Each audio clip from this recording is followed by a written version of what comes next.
All right, guys, and speaking of jumping into the black hole, we're being joined right now by a guy who has taken a plunge off of the scaffold into the black hole. I sure it felt that way.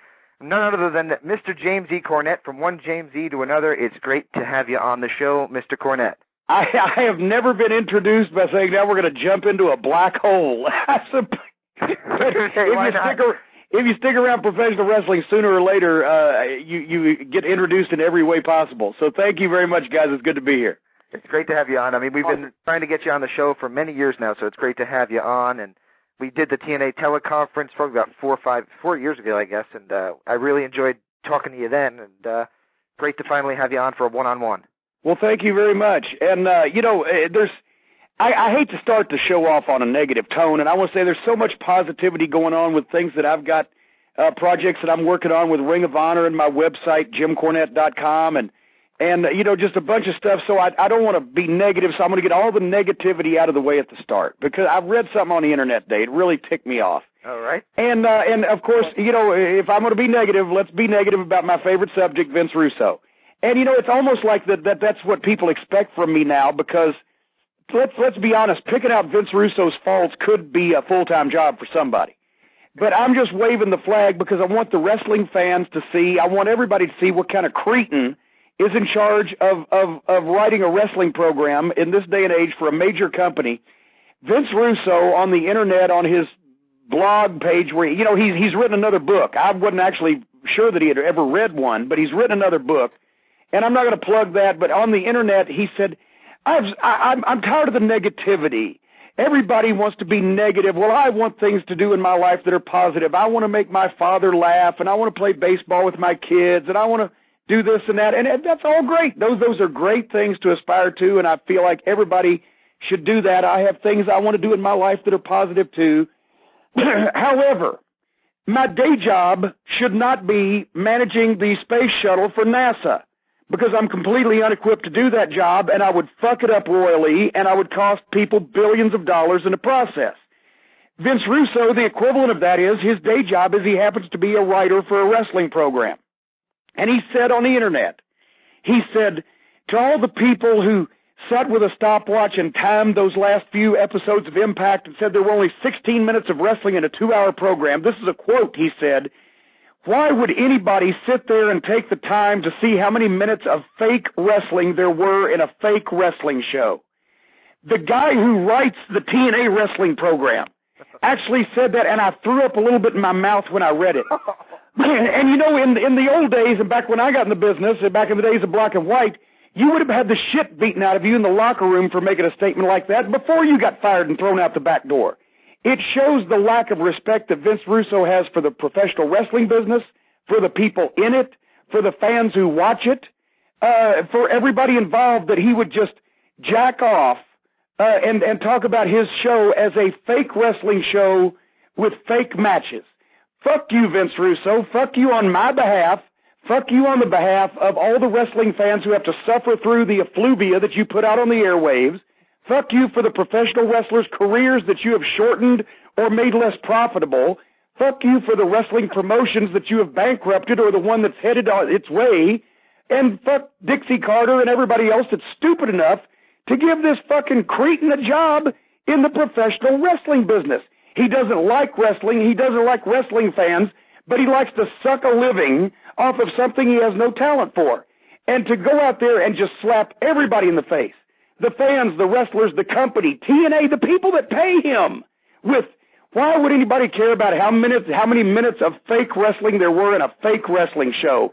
Well, guess what, Vince Russo, and I want everybody within the sound of my voice to quote me on the internet, fuck you, Vince Russo, because your talent for writing wrestling is the fakest thing of all. In 30 years, 40 years from now, people are going to be talking about the Martin Luther King I Have a Dream speech and Jim Cornette's fuck you, Vince Russo speech. Well, it's just ridiculous. And actually people chant that. The fans at Ring of Honor events and at other events around the country, around the world, chant fuck Vince Russo or fire Vince Russo. But nobody seems to get it. And he continues along his oblivious, merry way, running shit into the ground for whoever he works for, and thinks everybody else in the world is just nuts. It's amazing. I'm going to say right now, Oh, I'm sorry. I don't mean to cut you off. I was just going to say this is probably the greatest start to an interview we've ever had.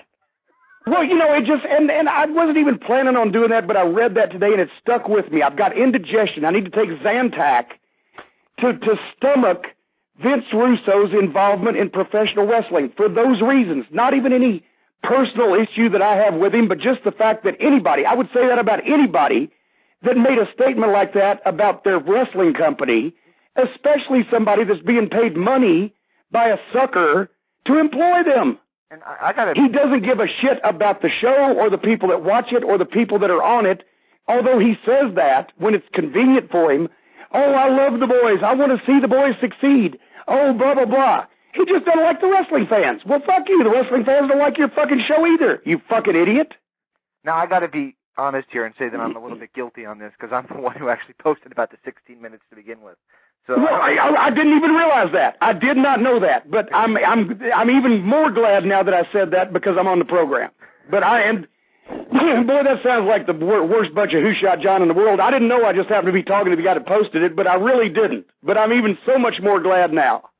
Oh, boy. Well, but this fucking guy, and he says, oh, Jim Cornette wants to knock me, and if he wants to be a Jim Cornette or a Vince Russo hater, let him knock his socks off, but I'm not interested to listen to that. Apparently not. Apparently you're not interested to listen to anything that anybody said about you for the past 15 fucking years, you slope-headed knuckle-dragger, or you would realize you have fucked this business up royally. Well, all right. Anyway, enough negativity. How in the hell did you guys get along for the past couple of years when you had to work for the same company?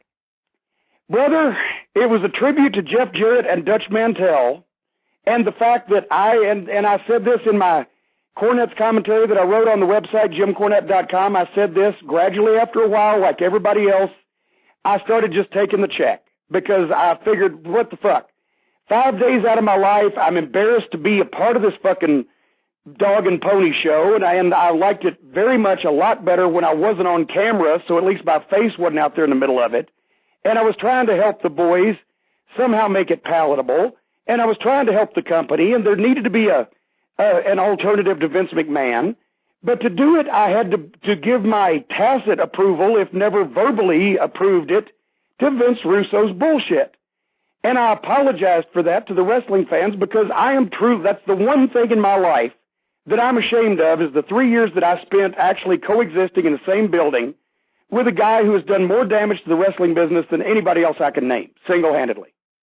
Wow. So I apologized for that, and people actually have forgiven me, but, there's a check, but I got to look at myself in the mirror. And it's a hard enough job as it is the way I look without having to say, Jim Cornette, you spent another day not knocking Vince Russo's teeth down his throat. So that has come to an end, and I'm in a Russo-free zone, and it's the promised land. Absolutely. Well, let me ask you this, and this is going to be, I'll let the other guys ask a question in a second, but I want to pick your brain here for a second because this is something I've been wondering and wanted to ask you for a number of years. Now, when the Attitude Era came in and we had the Shocks TV and the series of short segments with the 2-minute matches and things like that coming into play, the popularity of that grew so massively. And unfortunately, to some degree, we still have it, just without the popularity. The question I have is for you, when you watch the shows now without the popularity but still the same style of show, is there a happy medium? I mean, do you honestly believe that a Southern-style wrestling show or just a wrestling show that is predominantly wrestling would work today, or does it have to be a mix? Well, it's always been a mix. And see, there's really, it doesn't matter whether it's Southern-style wrestling or, that's what I'm identified with, so people think that that's what I'm pushing for. But there's always been a mix of interviews and personalities and matches in wrestling. It's just when we got to the point where the mix was so out of whack, where everybody was talking about it but nobody was actually doing anything, then it became where it was talk that you couldn't possibly believe was real. And it became stagey and contrived and cartoon and soap opera. That's where pro wrestling lost its way, and now the UFC is doing pro wrestling from the 70s and 80s and is kicking Vince McMahon's ass on pay-per-view with it. Because they build and promote the matches and the personalities seriously, credibly, as a professional sport would do, and they reap the benefits from it. And meanwhile, these idiots that run the corporations are trying to make wrestlers who are bad actors even worse by making them act instead of wrestle. or act instead of at least be themselves. Ric Flair talked a lot of people in the building, so did Dusty Rhodes. But at the same time, they were talking like themselves. They were being themselves. They were using their own words. It wasn't illogical, unbelievable, uncredible, contrived, phony. And it just, people can tell. And it just amazes me that it's gotten this far and nobody has thought to pull it back when Vince's ratings are the lowest they've been since the Attitude Era. TNA has never done anything because they've been handicapped with Russo for so long. And overall interest in wrestling is next to the UFC and MMA has gone through the basement. And it's because of this continued reliance on writers and comedy and scripted gaga instead of real emotion and passion and competition. And there's no other way around it. That's why Ring of Honor is trying to take the other road, and I want to spearhead that by giving fans their wrestling back. And the emails I'm getting and the support and the feedback that we're getting indicates that's what people want. They don't want to see a bunch of 50-something-year-old gray-haired guys yelling at each other about shit that happened 15 years ago. And I mean, let's face it, there was 15 years ago when WCW started their march to the top with the same talent that TNA's trying to use now. Bill Clinton was still president. Look, let me say this. I'm a huge Hulk Hogan fan, and I'm sure that, puts you and me on different wavelengths on certain things. But even I noticed something on Impact, and I'm sure you picked up on, and I'm not sure if you commented on it before, but Hogan stood in the ring during that show that had 60 minutes of wrestling and said, "We're the show that brings you more wrestling." Meanwhile, he went on to talk for another 10 minutes before they had another match. I'm not going to knock Hulk Hogan. I've never been. I was more the Flair side. I was the NWA side. But Hulk Hogan drew more money than anybody in the history of wrestling until Steve Austin The Rock. He's the icon, the name, the mainstream celebrity of modern-day wrestling. But he's also almost 60. He's also got an artificial hip. His ideas are outdated. He obviously has taken the TNA job because he needed money, and he saw Dixie Carter's checkbook. He's never been involved in something so low rent and poorly planned in his entire career until it became a necessity. And at the same time, if he thinks bringing in other guys who are his age to rehash shit that happened in the 90s because it worked then for a while is not going to succeed. And besides that, when you talk about the Attitude Era, which really marked a renaissance of wrestling live attendance, ratings, etc., Vince Russo likes to take a lot of credit for that. Well, I'll give him the credit for the 2-minute matches and the transvestite blowjobs and, all the other bullshit that went on. The actors, he hates it when people say the name David Arquette. And he hates it when people bring up his, stinkiest bombs. But he takes credit for the Attitude Era. He didn't have anything to do with Steve Austin and The Rock getting over. The fans got them over because they had incredible talent, and they both came along at the same time. And Vince Russo was in a position where he had the most successful promoter of modern days, Vince McMahon, editing him. He had the 2 biggest stars of all time in the business to work on the program that he was writing. He had a network-quality production facility editing that program, and he had the greatest announcer in the history of wrestling, Jim Ross, calling the program. Even he couldn't fuck that up, and he can fuck anything up. And so Steve Austin and The Rock were what made the Attitude Era and the angle between Vince McMahon and Steve Austin. But Vince Russo hot-shotted the television program, and everybody knows that every period of hot-shotting, where you throw everything out there and see what'll get over, is... Yes? Sorry. I said the bottom falls out. Sorry. Go ahead. Everybody knows every period of hot-shotting is followed by, boom, the bottom falls out, and you can't follow it. And the smart promoters always knew when to back up. But Vince Russo is not smart or a promoter. It wasn't his money. So he never backed up. And they burned out the engine. And, I mean, all the evidence is there.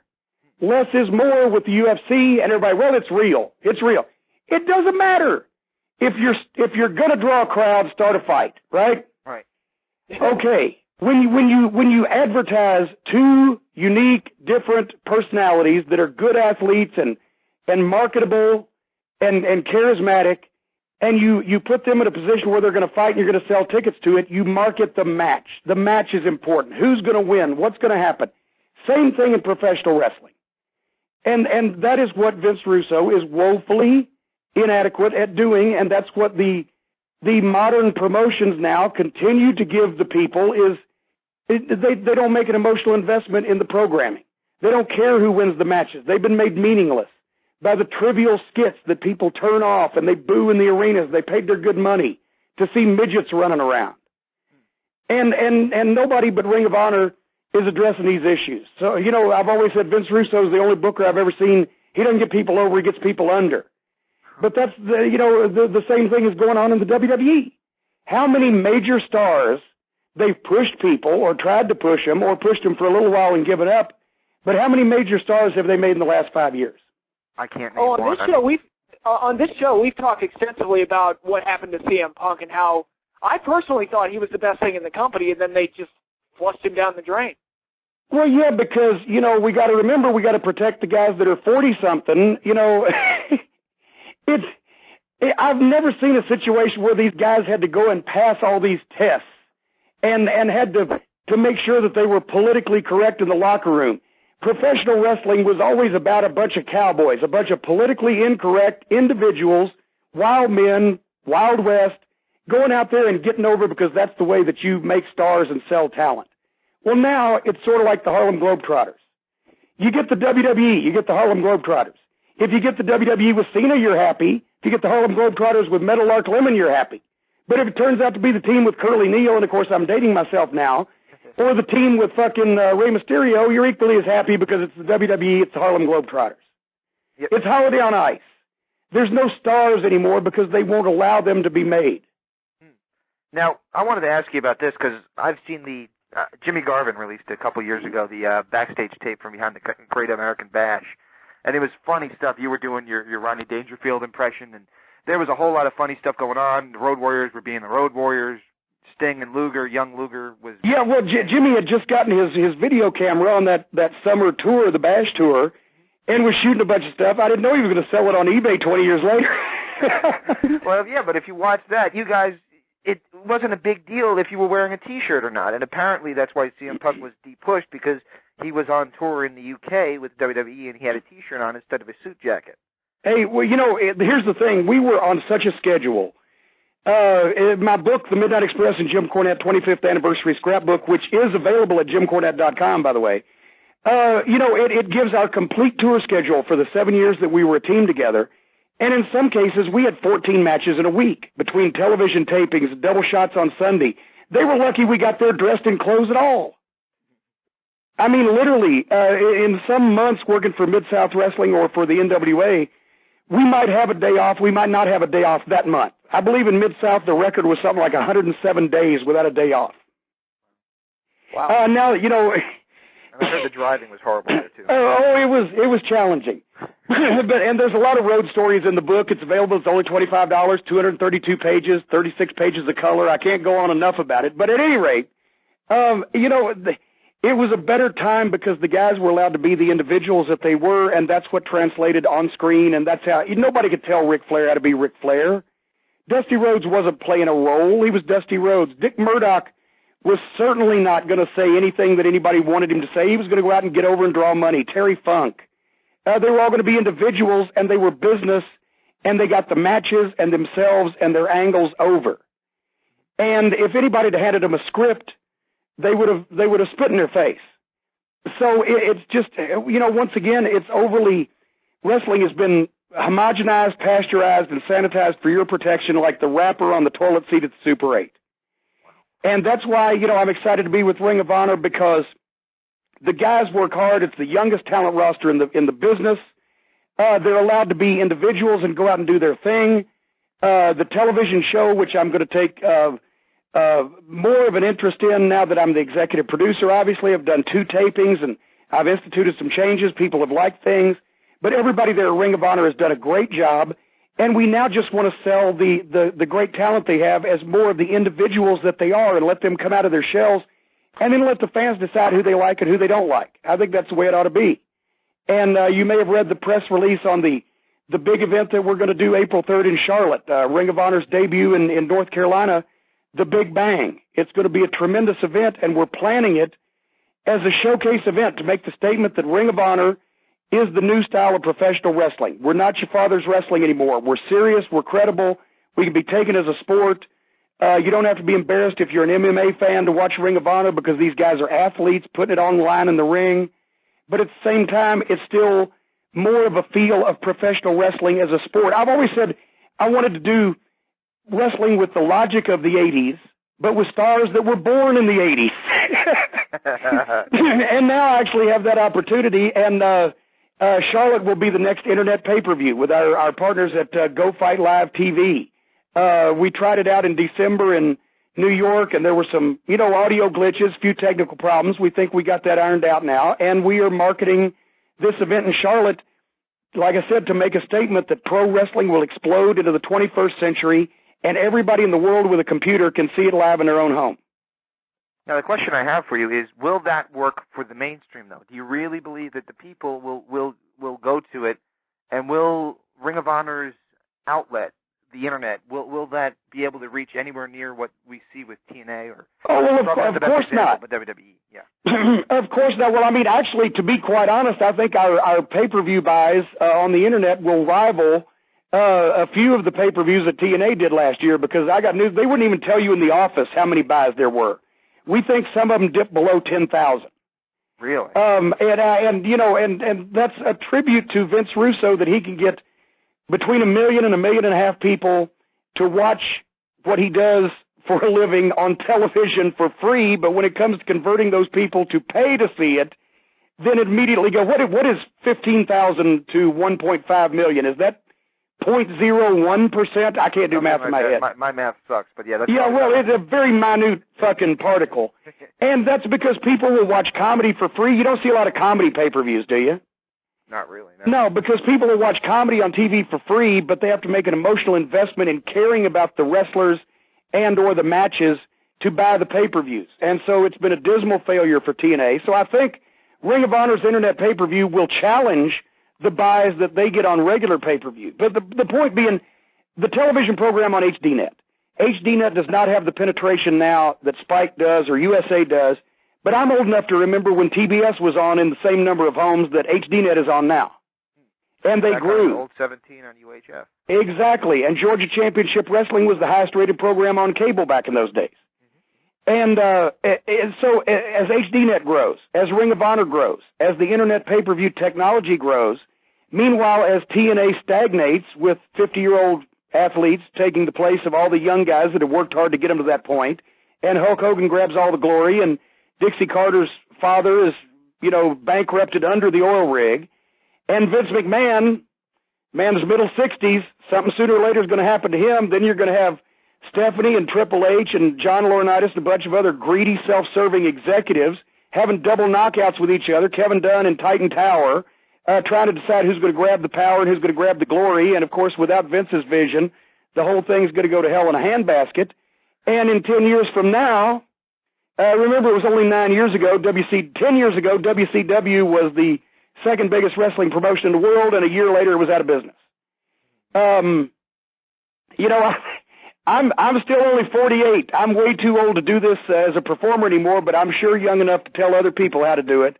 And I think in 10 years you might see, you'll either see professional wrestling pretty much relegated to roller derby status, or you'll see a new style of wrestling, and Ring of Honor will be positioned to be on top of it. God, I hope that you're wrong about the roller derby status, because that would hurt my bank account pretty bad. But well, in 1973, roller derby and roller games, the two leagues, the two different companies, one was run by a businessman, the other was run by a family. Does this sound familiar?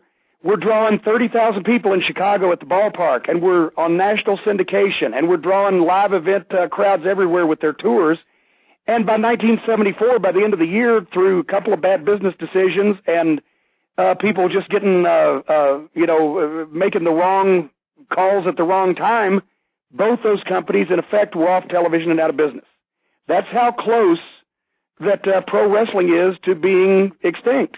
Or not extinct, but definitely, back to a very small-time local flavor. You can't just depend on two companies, and especially one, but not two, and one's doing okay, and Vince will be around in some form or fashion, but, you know, until he's not around, his company will be around. But you got one company doing well and one company doing shitty for all the time and effort and money they put into it. And if there's nobody else, where are the wrestlers going to work? What are the fans going to watch? We all going to turn to fucking figure skating?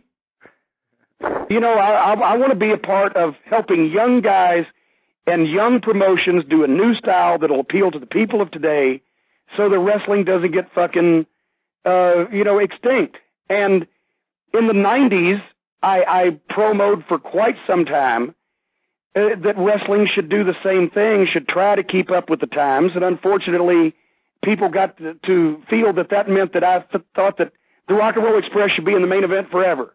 And you should use all the same guys. No, just treat wrestling with the same respect that the promoters and the wrestlers did in the 50s, 60s, 70s, and 80s when it was one of the biggest spectator sports in the country.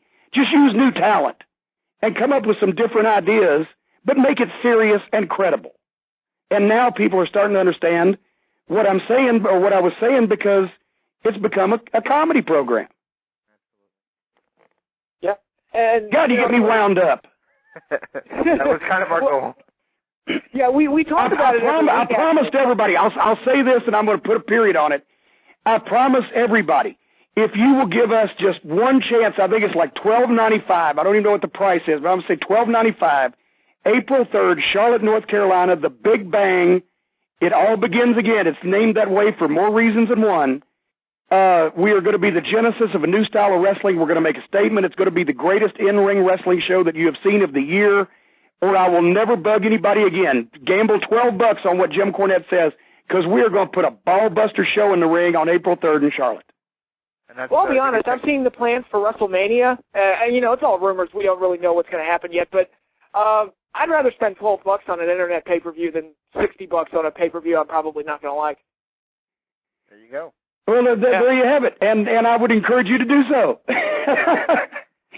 And, hey, everybody can go ahead and take that $45 or whatever that they're saving and take their significant other out to dinner or do something nice for a family member or whatever, instead of giving it to Vince McMahon and his greedy billionaire family, because they don't need any more money. It's about time that somebody else got a share, right? Absolutely. Well, we only have a couple more questions for you, and I'm going to let I've kind of dominated, so I'm going to let Patrick take the last two. Well, sure. Well, one that I wanted to ask you about, and this is an aspect of wrestling that has really fallen by the wayside, and it's really unfortunate to me, and it really disappoints me when I think about it, but the role of managers has really diminished in wrestling. Number one, will Ring of Honor try and reinstill managers in wrestling? And two, what is your opinion on the current state of managers? Well, the current state of managers is pretty fucking awful, to be quite honest. Yeah. It's not the fault of any prospective manager. It's the fact that Vince McMahon decided 10 or 12 years ago that to be at ringside you needed to look good in a bikini, and that immediately left me and Paul Bearer out of the equation.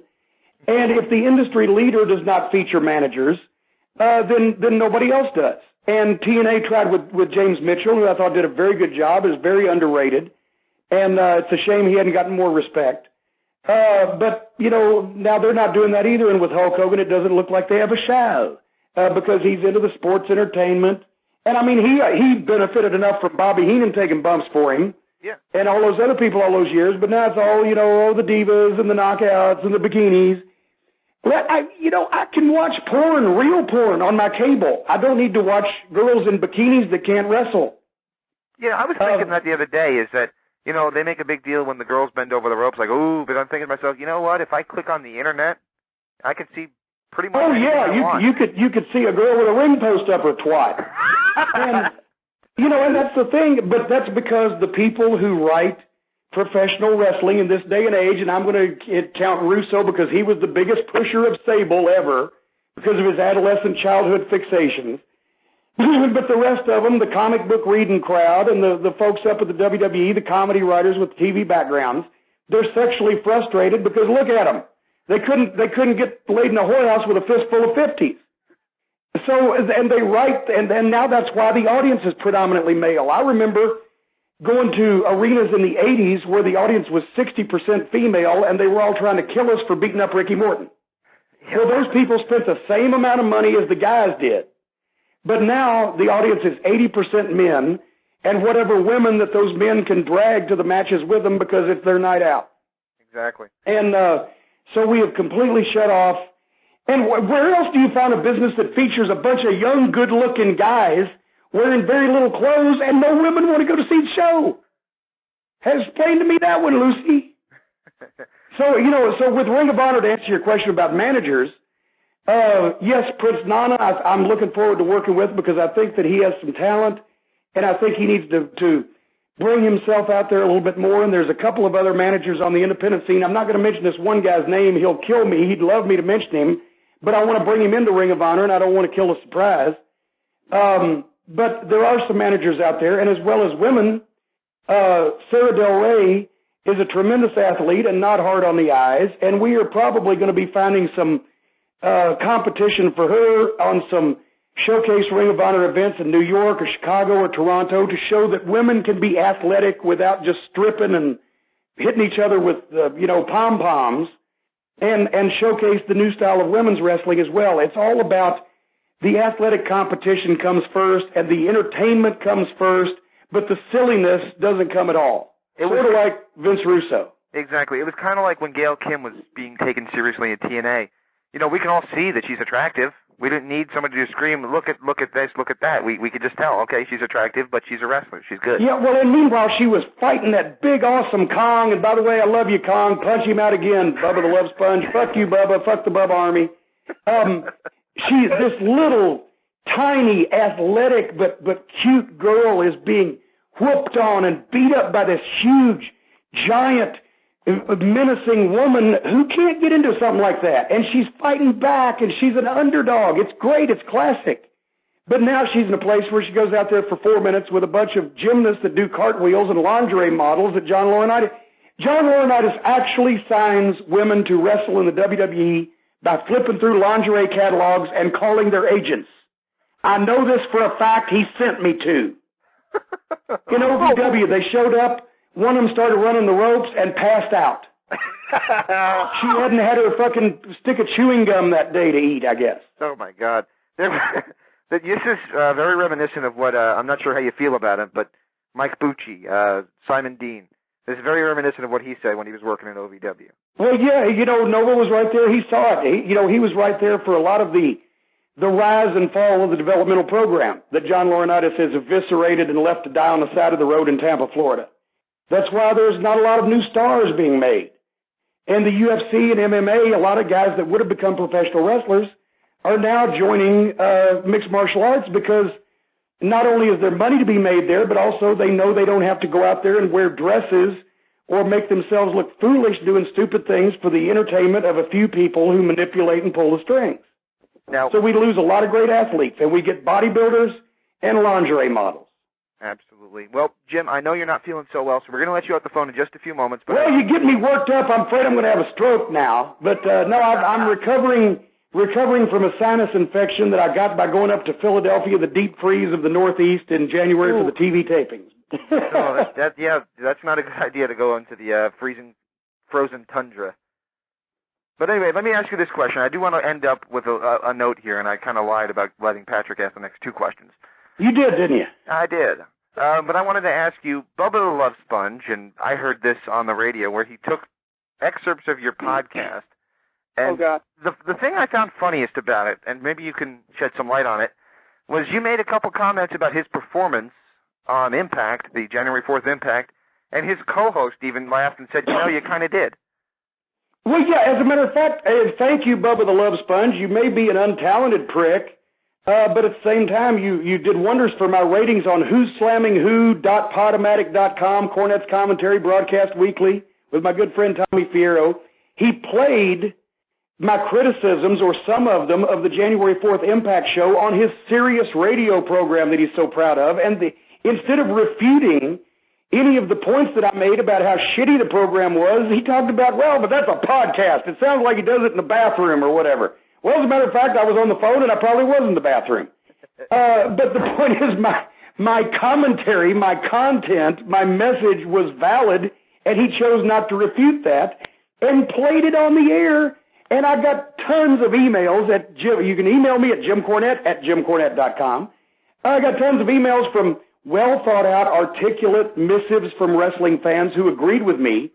And then I got deluged with literally a dozen, I counted them, a dozen emails from the Bubba Army said, fuck you, you're a jobber, Bubba Army, Bubba rules, peace out, bitch. If I can alienate everybody in the world that ends a letter with peace out, bitch, I will have achieved my wife's mission. But also, one guy even misspelled fuck. So anyway, and by the way, I got 100,000 downloads the week after he played my clip. So please, Bubba, play some more.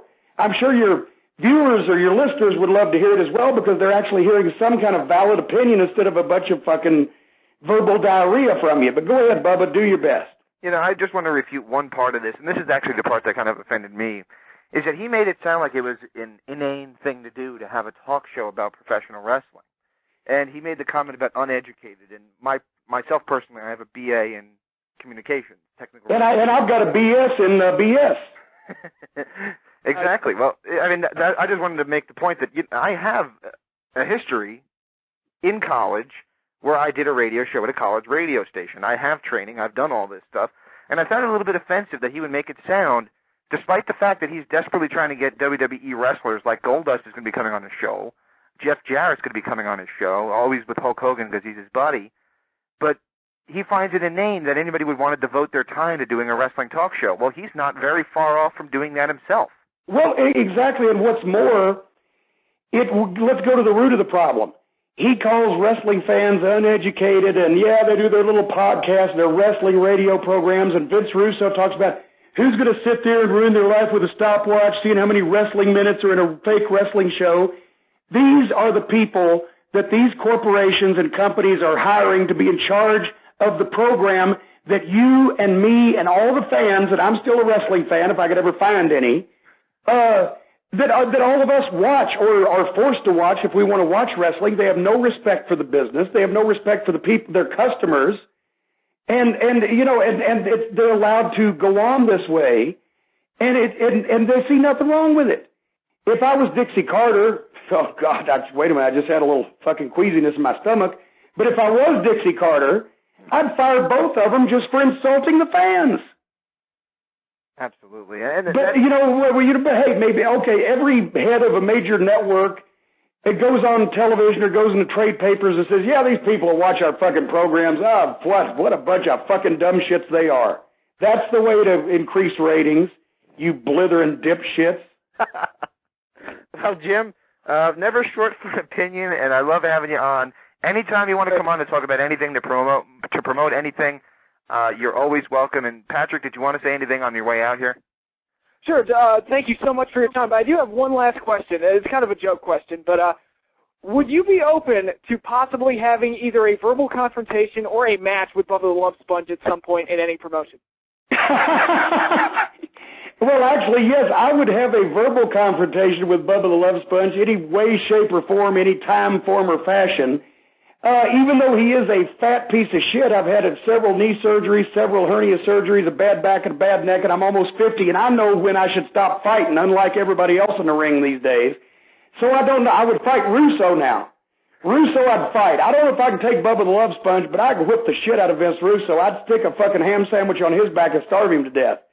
But I will debate Bubba the Love Sponge anywhere, anytime, except I would not do it in TNA because I do not want to increase their ratings or their buy rates. Oh, boy. So we could meet on neutral ground. And, hey, Ring of Honor is always open if he's brave enough.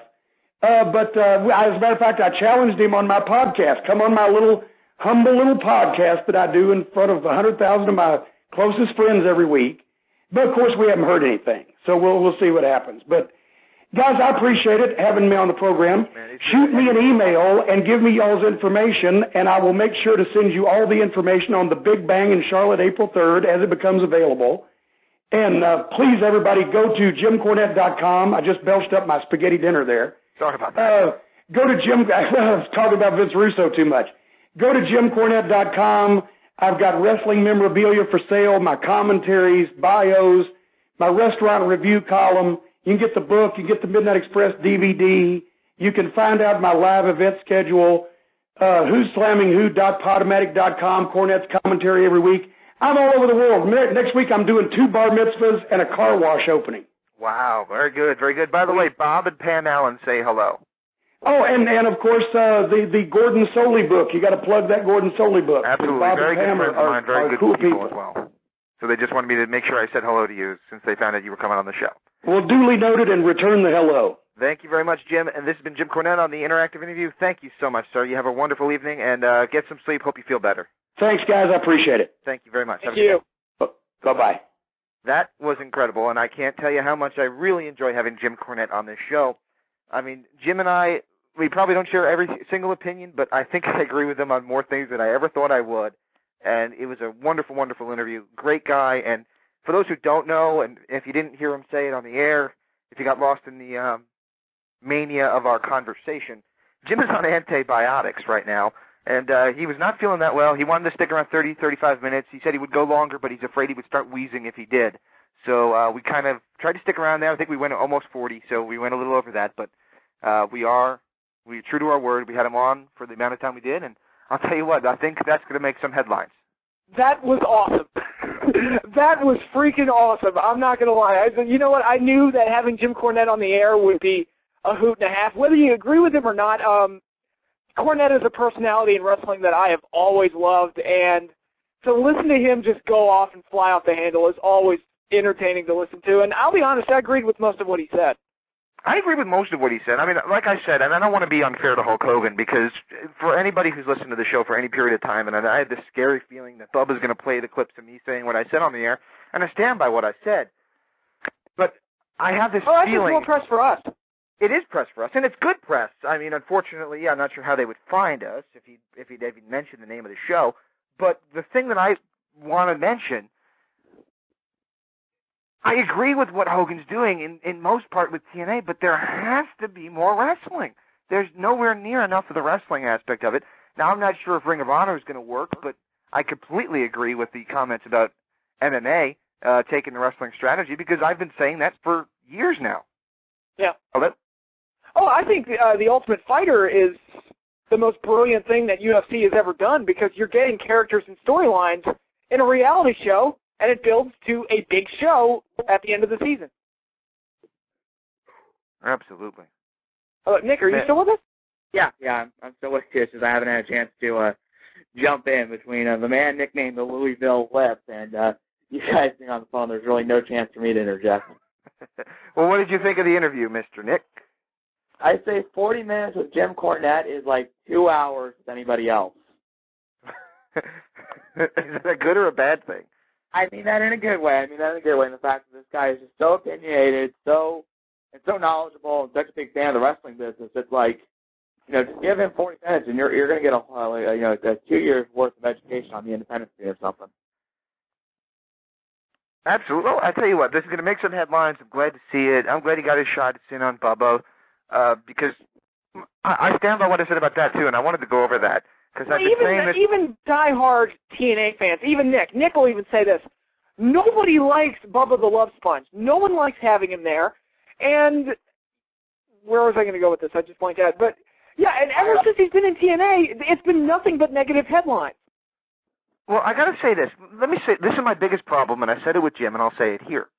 And I'll say it to Bubba if he ever wanted me to come on his show, which I won't lie would be a massive step up for me to go on a show like that. But why is it an inane thing? Why is it a joke of a thing for a wrestling fan to want to do a show about professional wrestling when if you turn on the radio at 2 in the morning, you hear people talking about aliens from outer space, soap opera talk shows. You turn on in the middle of the afternoon, you can hear Colin Cowherd talk about things like the NFL and NBA and things like that. And who is he? What is he ultimately? He's just a fan. So why is it so inane for us to want to do a wrestling show? And then he goes and he has people like Goldust from the WWE coming on his show coming up. Hulk Hogan's one of his best friends, and he has him on all the time.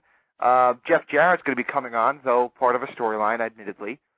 It seems to me like he's, to some fashion and to some extent, doing a wrestling show himself. Yeah, well, he's a character on a wrestling show now, so, yeah. All right.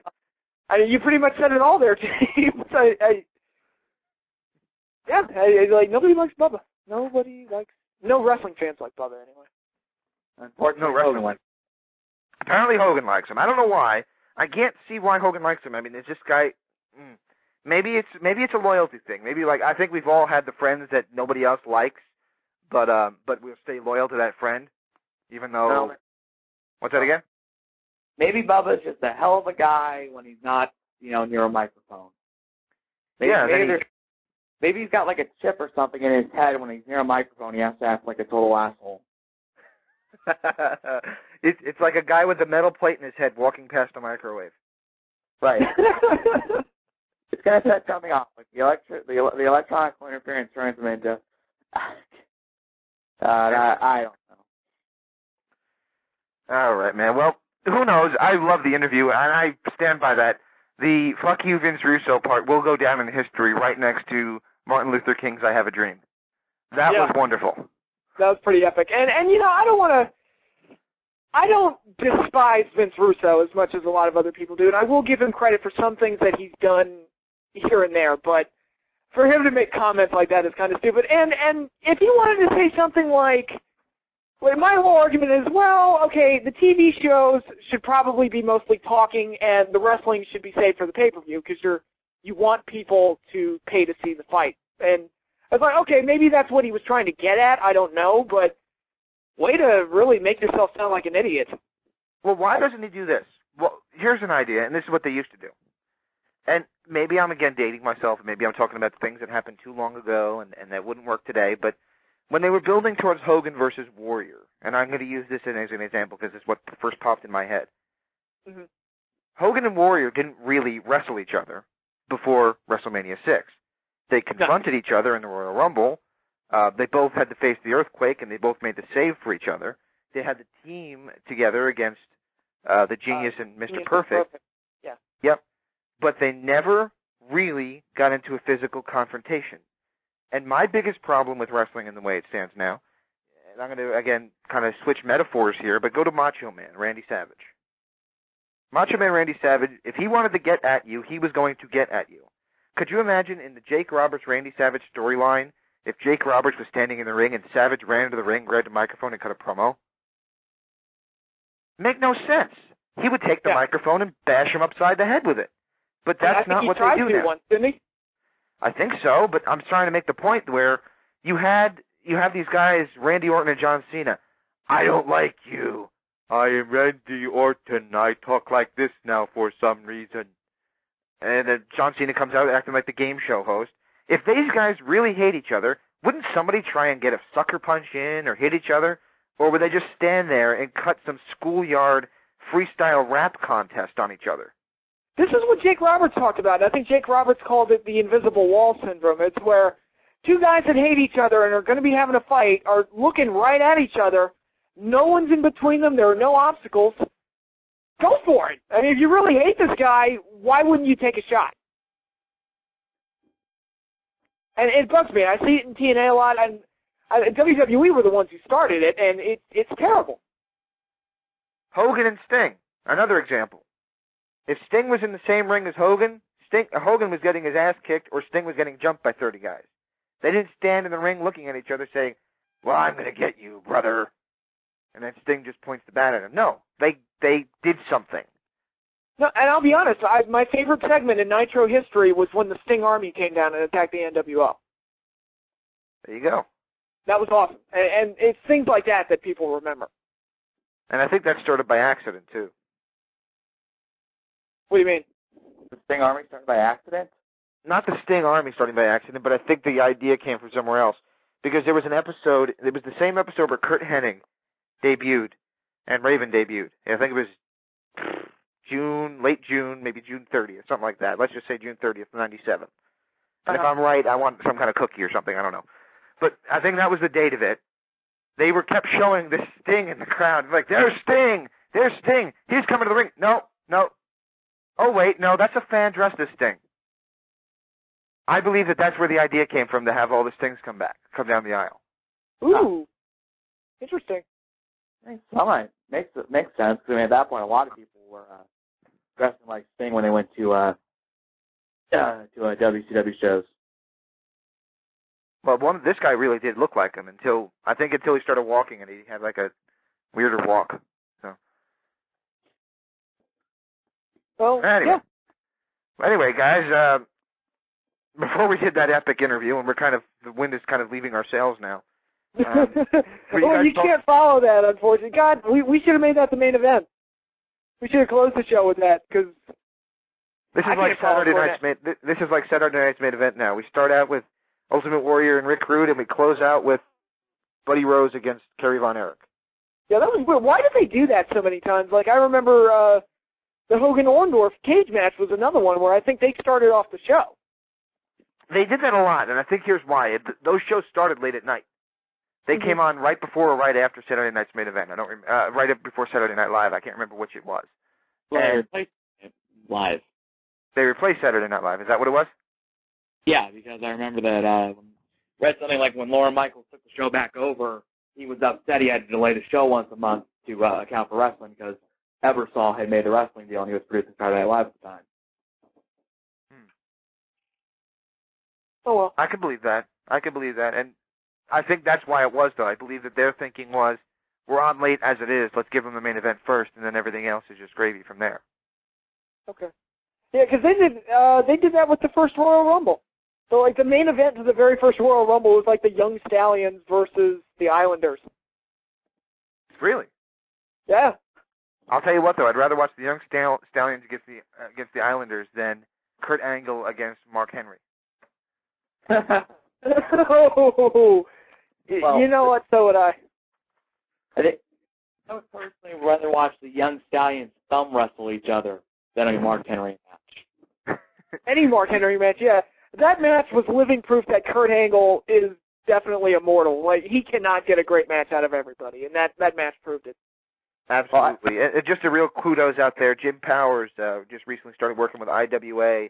Not IWA. What the hell am I talking about? Shit. I'm drawing a blank. Anyway, Kevin Knight's company in West Patterson, New Jersey. He just started working with them, helping train as well as wrestling there, and I think that's a great thing. Oh, cool. Cool. Good for Jim. I like Jim. He's my guilty pleasure. Why is it that a 50-year-old man has to be my guilty pleasure? Why couldn't it be like, Missy Hyatt or somebody funny like that? I don't know. I thought Missy Hyatt was your guilty pleasure. She's not. She's not a friend, but she's an acquaintance. Oh, yeah, she's another one of our awesome guests. She's great. We have to see if we can get her on again, and see if we can get her to rip on people. Maybe we just get Terry Funk back. She can come back on during a Terry Funk interview. Yeah, that was. I invited her on for that, and there ended up being a lot of red tape bullshit going into that show. That one day when I write a book, I'll explain. But she did it despite disagreeing with my company at the time, and I'll leave it at that. Okay. Yeah. Not my company. Are we ever going to do like a interactive interview DVD or something like that with interviews and behind the scenes? Can I share one Missy Hyatt story? Go ahead. Okay. Got a call one time from her. This guy that was, I don't want to give it. I'll wait for the book. Oh, thanks for. It's up there. Let me put it this way. It's up there with AJ Styles calling me one time because I, for some reason, was the first number on his cell phone to tell me that standing in front of him was a transsexual in a thong. It's right up there with that.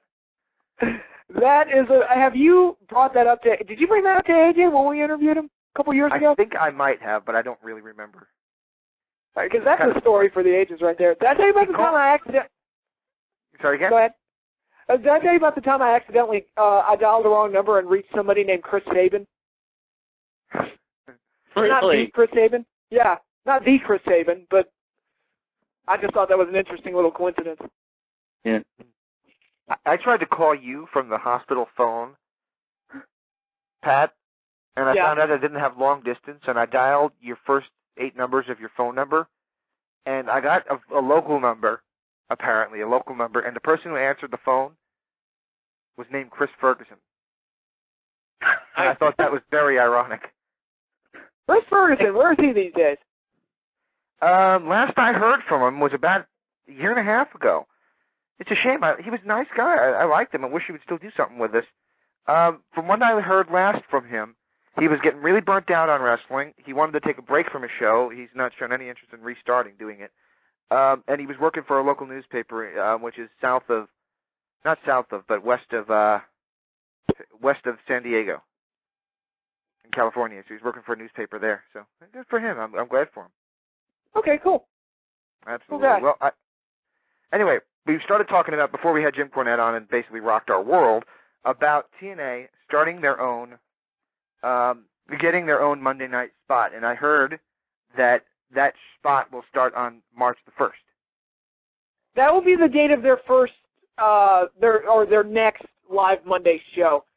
Nobody knows for sure when it'll be when the regular shows will start, though. I got to tell you, though, that's not going to work, and here's why. Because for all the creativity that's going to go into a show like that, all the big stars, it can't compete with Wrestlicious. You're joking, right? Please. I'm kidding. Yeah, Yes. please, dear God, Wrestlicious. That's just what we need. The thing that actually makes Lacey Von Erich and Kelly Kelly look like intelligent people. I got to tell you, before you rip it too much, we're gonna be having Jimmy Hart on in a couple weeks, I think, to talk about it. For those who don't know what the Wrestlicious is, and I'm going to be honest, we found out about this about 6 months ago, Cassie and I, and it's a gentleman, a black gentleman, won the lottery, and he invested his money into creating what essentially is the next generation of WOW Women of Wrestling, and he's calling it Wrestlicious. And he had Jimmy Hart write the theme song, and it's wonderful. For those who want to see this video, you can watch the intro video right now on YouTube. Just go to YouTube and type in Wrestlicious. That's spelled WRESTLELICIOUS. It's not quite how I would spell it, but there you go. It's wonderful. Jimmy Hart, it sounds just like a Jimmy Hart song. It's so cheesy and wonderful. I love it. Nice. Okay. Now, I can't say that this is going to be a wrestling show, but for anybody who likes Women of Wrestling and to some degree Glow, you're going to love this because it's just so silly and off the wall that it's going to be a cult favorite. I want to know how they're going to pull off the show, because aren't like all their women now signed by their TNA? I mean, because I swear, I think there are at least 5 knockouts. The contract with TNA, women that have now signed contracts with either TNA or ROH. I mean, I think I remember Lacey Von Erich was on there, Madison Rain was on there, Daphne was on it, apparently at the pilot, so was Daisy Hayes working with ROH. So, like, are they going to even have anything resembling their original roster? I have no idea what they're going to do. All I know is that Jimmy Hart did an interview talking about it, and it was delightful hearing him talk about it, because you know that he's thinking it's cheesy, but it's going to be cool, and the cheese will be the charm. Kind of like that Nickelodeon Wrestling Federation that came about a few years ago, Wrestling Cows. What happened? Is that show still going? That never started, but I got to say, SpongeBob SquarePants is pushing their luck. How so? An episode of SpongeBob SquarePants that started today, and I only know because I turned the TV on and it was left on Nickelodeon. Started, and I have to admit, I like SpongeBob, but I wasn't actually intending to watch it. Started out with SpongeBob, with Mr. Krabs sitting next to a wrestling announcer, and they announced the show that they were at as the Royal Rumble Free-for-All. Now, as far as I know, the Royal Rumble in that succession in the world of professional wrestling and in the realm of professional wrestling is trademarked by the WWE. Ooh. Now, normally it's changed into the Battle Royale when they try to do things like that on TV. But there you go. Interesting. I'll be honest, SpongeBob SquarePants is better writing than the WWE, so whatever. Yes, I find SpongeBob far more entertaining than the WWE these days. Well, there's just about as much succession from one week to the next in SpongeBob as there is with WWE, so. Yeah. Sure. And I don't know if you heard about this, the voice of SpongeBob, who's Tom Kenny, do you know where he got the idea for the voice? Where? He saw a drunken midget in an airport, and he thought the voice was hilarious. He just, and you know what? When he said it, I was like, you know what? I can totally picture that. That SpongeBob's voice coming out of a drunk midget. Speaking of midgets, my local newspaper, the Omaha World Herald, they were covering today, quote, hardcore midget wrestling that is taking place in Omaha right now as we speak. You gotta love the hardcore midgets. Yeah, so hardcore midgets. When you say hardcore midgets, do you mean hardcore wrestling or midgets beating off in a can? Oh boy, maybe both. Maybe a little both. Is he involved in that? Is Puppet the Psycho Dwarf involved? I don't know. I just saw like the teaser for it on like the front page, for like somewhere in the living section. You have a hell of a newspaper if they find in the living section hardcore wrestling midgets. That's pretty cool. Yeah, so. Fly, midget, fly. Mark Madden was great. There was a match on the WWE pay-per-view, and Tio was fighting Puppet, and Tio jumped off the top rope to the floor. And while the midget was in the air, which seemed to take forever, kind of like when a piece of paper falls off a building, and Mark Madden screams, "Fly, midget, fly!" And I just laughed my ass off at that comic. It just was so well-timed. Anyway. Wow. Anyway, going back to it, being serious, I am so excited to hear TNA might be getting that Monday night spot officially. Because regardless if I think that the program was wonderful on Thursday or not, and to be honest with you, I was a little bit underwhelmed by it. There were some things I liked, but there was way too much talking. And I understand the concept of, save the wrestling for the pay-per-view. However, you have to have some wrestling because kids have a shorter attention span today than ever before. And that's not me being an old man, that's just the truth. It's because you can change the channel, it's because you have video games more so than ever before. You have the internet, you have things to compete with that will hold their attention a lot more. So having some guys come in and talk about stuff that happened a decade ago, while I might love it, I don't believe a kid will. And I don't believe that, for that matter, I think kids would get off more on seeing MVP being used as a jobber in TNA, which was his appropriate skill level, being brought in and getting his ass handed to him by somebody else. I'd rather see a jobber match and then a promo than just the promo. Give me some action. Give me some action. Give me some kind of somebody getting their ass kicked, because ultimately, when you get right down to it, that's what we want to see to some degree. Oh, absolutely. And I would love to see squash matches make a return, and I would like to see a more action-oriented show, if not in wrestling matches, then in segments like, I referenced my favorite Nitro segment. My favorite Raw segment of all time was when Austin drove the Zamboni down to the ring. Well, I'll tell you what, if you want entertainment like that, you got to watch WrestleLicious, because they'll be playing Are You Smarter Than a Male Wrestler?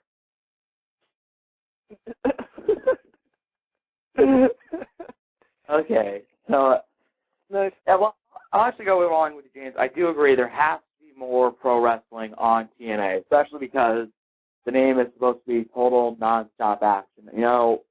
So yes, I understand that there are times where, guess what, you do have to do a promo-heavy show, especially if you're building for a particular angle, or there's a particular wrestler where, maybe quite honestly he's not the greatest wrestler in the world, but he's a damn good talker. That obviously you got to do that. But there should be more than 16 minutes. I really hope and pray that we see more actual wrestling, especially so they can break in the four-sided ring, because I know that makes James so happy still. It does, very much so. Yes. Yes, sir. So, by the way, how great is Abyss? He's always been great. He's always been great, but that was a great. Of all the talking segments, that was the one I enjoyed the most, because you had Ken Kennedy talking, which is what he's great at, and Abyss right behind him reacting to what he's saying, and I thought it was just perfect. Maybe it is comedy, maybe it is a little cliche, maybe it is a little hokey, but I thought it was great. I mean, I loved watching that. You couldn't wait. The suspense was building to see him knock him on his ass. So I thought that was a great segment. It's building anticipation, where they could have just had Abyss come out and, okay, lays Kennedy out or he attacks Kennedy. Boom, segment's over. But it's like, now is he good? Is he? You know, it was actually fun to watch that and see it build as he kind of was mocking Kennedy behind Kennedy's back. Mm-hmm. I enjoyed that. I really did enjoy that segment. Mm-hmm. Hopefully they can do a better match than they did at the pay-per-view, though. Right. Yeah, that match tanked. I'm sorry, but that was not a good match. Now, Kennedy was, he did an interview and somebody asked him about it. He said, quote, that he and Abyss didn't really get an opportunity to plan what they wanted to do. Now, yes, that could be something out of a great big bag of excuses, but I mean, we'll wait and see. I think he says he's confident that he and Abyss can have a better match later on, and it's like he can't do much worse, so let's see. Well, and Abyss usually does have good matches. I've always been a fan of Abyss, and Kennedy's usually been a good worker. So I don't know what happened there. Right. So let's just wait and see. Which is, you know, my biggest problem right now is, and I'm sure Nick is going to get on this, and I'm going to go here in a minute here, guys. Watching the result, unfortunately, I couldn't help myself, and I watched the results of the Impact tapings. And for those who don't want to be spoiled, you might want to turn the volume down. Don't turn off, just turn the volume down. At the pay-per-view, Sean Morley defeated Christopher Daniels, or sorry, just Daniels now. And I saw that as a giant victory because Daniels has been feuding for the world title for the past couple of months, which, to be honest with you, he was jump-started up to that spot because he was nowhere near that spot when he was forced to the main event, and now he's been forced right back down where he started from again. That said, Morley getting that victory told me that they were going to do something with Morley. And then in this title tournament that they've started, Morley loses in the first round. Now, to some degree, some people might say, oh, well, look what that means for his opponent. And I won't say who it is because I don't want to spoil it, plus I can't remember. But if you're going to sit there and say, oh, well, that proves what a big victory it was for his opponent. No, you don't do that right away. Because, you know, if the Saints won one game, and then lost the next one, nobody would have gave a shit, you know? So right, well, exactly, and unfortunately they're going to win the Super Bowl, and I think it's effing horrible. But there you go. You think they're going to win the Super Bowl? I hope they get destroyed, but I think they're going to win. Oh, well. But, well, we said it before. Morley was a guy that, okay, if you need a body there or somebody to lose, that's fine. I don't have a problem with that. But he shouldn't be getting wins over Daniels, and I don't know why they did that. And I like Sean Morley on a personal and professional level. I love the guy. He's a great guy. But, I don't know. He should have been a big star 10, 11 years ago. WWE didn't take the chance with him. His time has passed, and I said before, he should just be a body at this point.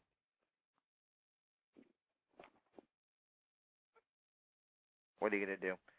Anyway, I'm going to jump off here in a sec here, guys. I'm going to let you guys take it. But once again, I have a dream, and fuck you, Vince Russo. Oh, good night, James. Yeah, that interview I will never forget. That was just priceless. So, does it count as an interview? I mean, let's take a step back. Does the first 15 to 20 minutes of that actually count as an interview, or was it kind of like, it's great to have you on the show, so here's what I'd like to talk about? I mean, that's what it felt like to me. Whatever you want to call it, it was great. I loved it. I thought it was great, yeah. All right, guys. Well, I'll tell you what. And how did I want to wrap this up? Like I said, at the beginning of the show, I started out by saying that my apologies to Georgie Ann and all that, and her family and all that. And like I said, I had my problems with her again regarding the booking site. And one day I will reveal all this stuff about why I have the feelings that I do. But if any of us are going to be remembered to some degree, we're going to have to do some work, because if she's not going to be remembered, then none of us will be. So, and again, my apologies and condolences go out to her fans, family, and friends. And you know what? It's a tough day for wrestling because we're all sitting here and we're talking like we're some kind of celebrities and all that. And nobody knows who the hell we are. I've only had once in my life had somebody said the James Walsh, and it's like, yay, that somebody actually knows who the hell I am. That's pretty cool. I don't know. I'm just kind of. It makes you wonder because nobody seems to give a shit if anybody gives a shit about anything we do. Because this person has been doing basically what we've been doing for the past 30 years. So, Oh, she did it because she loved it. Yeah, that's exactly right. And I don't do it for the glory either. I can't say I don't do it for the money a little bit, because I do, but I do it because I love it, and I wouldn't be here if I didn't still love the business. And like I tell everybody, and everybody that I talk to on MySpace and Facebook that sends me messages that I went to school with, that have ever known me through the years, or that I've gotten to know since I started doing this and have since gone separate ways. I might not love what I see on my TV today, but I love what wrestling was and what it has the potential to once again be. I think we all feel that way. Exactly. So that's what I'm going to leave you guys with, and you guys take it easy from there, okay? All righty. Have a good night, guys. Next week, by the way, Larry Zbyszko joining us. Larry Zbyszko. I love that guy. Joining us one more time. What's that, Nick? So we're going to take a trip to Larryland. We're taking a trip to Larryland. Yes, we are. Now, one more thing, and I'm kind of on a, because I'm thinking about the past a little bit tonight, I think. Larry was my second interview, and I believe it took place in February of 2003. My first interview was in November of 2002, and I won't get into that one. But he was my second interview. I was a little unsure of myself. It was the first interview I ever conducted on my own, and it went so well that he gave me the confidence to pick up the phone literally about 2 weeks later and talk to Randy Savage. So, I mean, he really boosted my confidence in doing a professional wrestling talk show. So I tell him this every time we interview him, and I don't know if it means anything to him, but it surely is. I love having Larry back on the show.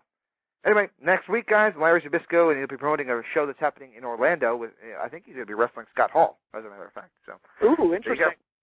Absolutely. We'll have to mention that in their old storylines. All right, take it easy, guys. All right, later, James. All righty, that was the emperor of the Wrestling Epicenter, James Walsh. All right, Nick, you and I have about 13 minutes left on the show. What do you want to talk about?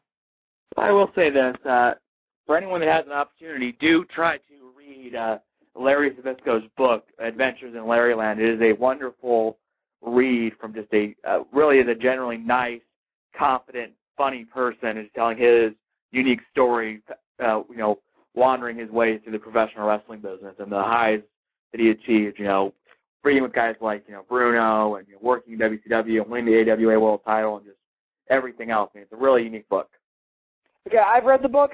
Number one, Larry is hilarious. So for nothing else, you should just read it just for the fact that it's so friggin' funny. And number two, the stories about how his feud with Bruno Sammartino was put together, it was just a wonderful story to read. And just check it out. If you're a fan of wrestling, you will enjoy reading this. All right, so getting to actual news, a little news and notes. Chris Jericho and Hurricane Helms were arrested last night. What? Yes. I hadn't heard this. For what? Well, you remember that little controversy Jericho got himself into last year? Yes. He didn't do it again. Apparently he and Helms were out drinking and they got picked up by the police. Oh, jeez. Helms, that's the second time, I think. Well, wasn't he drinking with Daniels the night that Daniels got picked up? He wasn't arrested the night that Daniels got arrested, but there's a picture on like his Twitter or something where it's him and Daniels with like a battle, Jack Daniels, and like the timestamp or whatever says that night. So, wow. Well, so although I've long maintained that that's actually the Hurricane's attempt to destroy suicide. But, oh, man, Jericho, what'd you do, buddy? I was shocked to hear that about Chris Jericho because I always pegged him for being one of the more professional guys. To be fair, maybe Jim Cornette was a little bit wrong about how there's no Cowboys no more in pro wrestling. That's true. Because, I mean, arguably the most professional wrestler just got arrested. Oh, boy, and then you have Ric Flair. It's like that guy he's still a party guy. Yeah, but by the way, I laughed so much with Flair's promo on Impact this week. Did he say that he slept with Dixie Carter? He implied it. He basically came out and done this long promo about being in the Hard Rock and seeing this long, beautiful Southern Belle, and then basically at the end he implied, that there was some type of relationship going on there, and he said that afterwards Dixie handed him the contract. That's nice. I was like, well, wait, because, with Flair, he goes off on these wild tangents that it's easy to lose track of what he's saying. And by the time it all, like, processed in my brain, I'm like, wait a minute, did he just say that he slept with Dixie Carter? Because I'm thinking she's probably in the crowd while they were taping this. Yeah, she usually is, actually, or she's usually pretty aware of what's going on in TNA. She's so it'll be interesting to see. Not the worst compliment you can give a woman to say that she's so beautiful. I don't know where I'm going with that one. Whatever, but another TNA news, there was a title change overseas, was there not? Yes, there actually was. There is a new, ladies and gentlemen, new TNA Global Champion, as Eric Young lost it to Rob Terry. I'm not surprised that they dropped the title overseas, because I kind of predicted they would when Eric Young said he would never defend the title in the U.S. And but I didn't think it would be Rob Terry who would do it. I don't know. It's like Rob Terry. He's like, the guy can't wrestle, can he? I think that's somewhat overblown. I mean, he's not ever going to be, AJ or even Samoa Joe. But, I mean, the things I saw him in, which to be fair, are fairly short little matches for Explosion, I thought he moved pretty well. It's like there's some potential there. It's just somebody's got to get it out of him. So it's not really his fault. He's just green. Right. He's really young, really green. Now, I know some of you are going to be thinking, well, wait, isn't Rob Terry in the World Elite? Apparently, they cut a promo before the match that Rob Terry was no longer in the World Elite. Well, they've been building that for a while, actually. Yeah, there actually will be a final storyline explanation of that taking place tomorrow on Impact, which will, do you want me to spoil it, or shouldn't I, or? About the other title change that happened at the Spoilers? Well, yeah. Should I? Sure, go ahead. Well, for those that do not know, many of you may remember Rob Terry had possession of the X Division title shot after the Feast or Fired match. Well, tomorrow night's match will feature, there'll be a show where Amazing Red will get injured, and Terry will come out to try to cash in, but Eric Young and everyone will insist that he gives it to Doug Williams, and then Doug Williams will win the X Division title. So, which, thank God Red lost the title. That's a good thing, but right. I mean, here's the thing about Doug Williams. He is one of the most amazing technical wrestlers, in my opinion, today. I think he's a guy that I wish someone would have signed him a lot sooner, because he could be up there with AJ, in my opinion, because he's just so talented. He's just so, fluid in the ring. I mean, he'd be the perfect, I guess, if they ever turned him babyface, he'd be the perfect foil for, Desmond Wolfe in a way. Mm-hmm. So, I mean, it's a good opportunity to me to get the X Division title on a better wrestler, a guy that can also cut promos, and hopefully get it focused on again, because there is a rumor that Destination X will be an all X Division pay-per-view or something to that effect.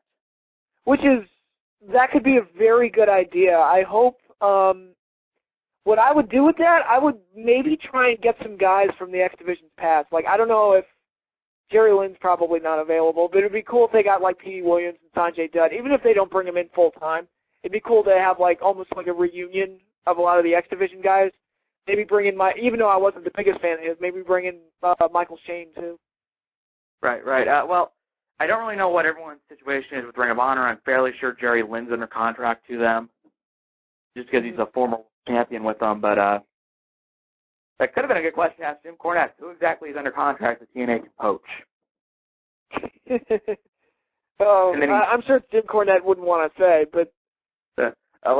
So that being an idea now, one thing I want TNA to be careful with is I do want them to be careful and not fall into the WWE trap of theme pay-per-views and just throwing a theme out there for the reason of it being a theme. Now, I love the idea of crowning the number one contender in February for the April pay-per-view, because that gives you so much time to build to it and actually really put a storyline there. And it basically becomes a two-part storyline, like who's going to be champion and who's going to be the challenger. Mm-hmm. Yeah, and the X Division pay-per-view will be fun, but I think we kind of talked about it with bragging rights last year, in that it's kind of this unnecessary break in the storyline where instead of using that pay-per-view to further build towards Lockdown, you're kind of just throwing some gimmick out there for the sake of it. Right. So I don't know, unless they can put a storyline in there. I mean, who knows?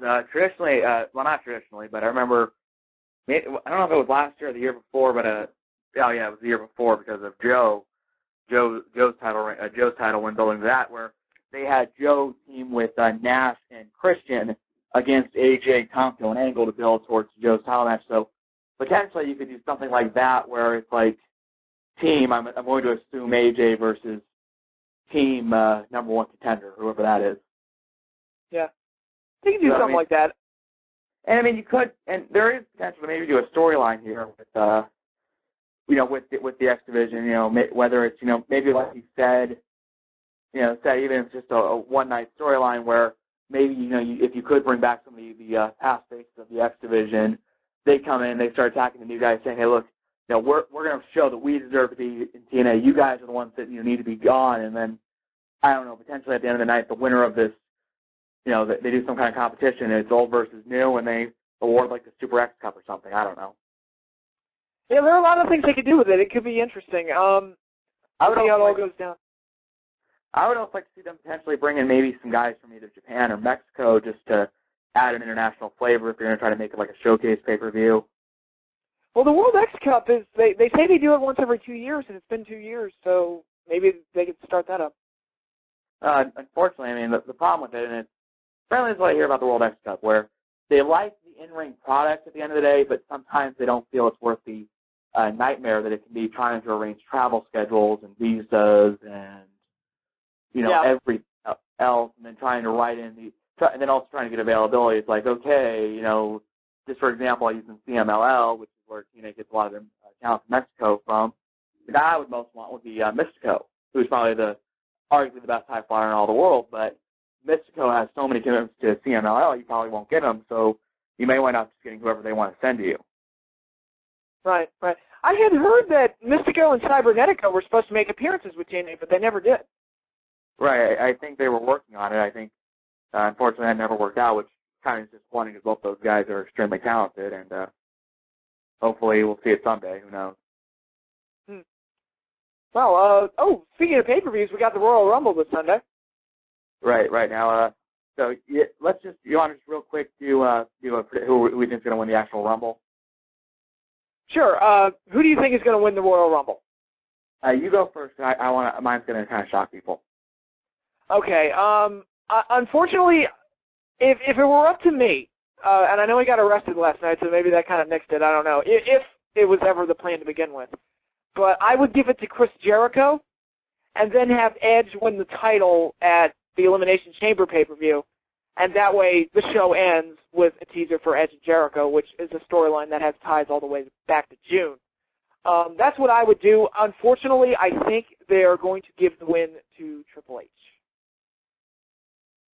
Again. Well, here's my prediction, and I do real quick want to clear up the Jericho situation where, yeah, he was arrested, but please don't think that like he's sitting in a jail cell right now. Apparently, at most, he'll get like a $50 fine, so it's not that serious of a transgression.